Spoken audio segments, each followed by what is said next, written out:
Yan guys, magtitimpla tayo ngayon ng recipe ng ensaymada. Sari-saring tinapay ang gagawin natin guys. Yan, pagsamasamahin lang natin ang sugar, salt. Yan, lagyan natin ng itlog. Pwede tayo magdagdag ng itlog guys kung gusto natin malambot yung ating tinapay.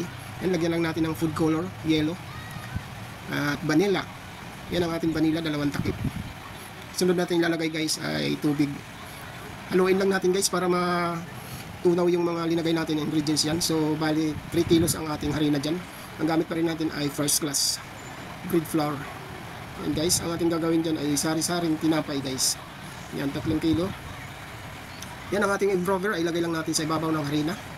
Kasama yung ating, ang yes natin ay instant cheese. Yan. Ang shortening natin laging huli nasa ibabaw ng harina guys. Bali, margarine at saka lard. Yan, pakinisin lang natin guys para maging pino na siya. Yan. Yan, putulin natin guys.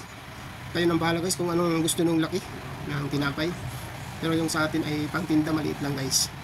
Yan. Pag maputol natin lahat guys, pwede na natin ihulma siya kung anong gusto yung tinapay. Yan, ang unang gagawin natin ay cheese roll at saka ham and cheese. Yan guys, okay na yung cheese roll natin guys. Yan. So, bali 6 hours ang paalsa natin guys dahil kukunti lang yeast ang linagay natin. Depende kung gaano karami ng yeast at paalsa ang oras kung ilang grams ang yeast nyo.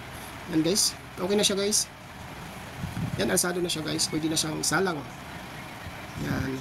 So, bali, ang baking time natin ay 13 to 15 minutes guys. Ang baking time natin. Ang init ng oven natin guys ay 180 degrees Celsius. Yan. Yan guys, luto na yung ating cheese roll. Yung sunod natin lulutuin dyan guys ang ating Spanish bread at saka pan de coco. Yan guys, ang finished product ng ating sari-saring tinapay na ginawa.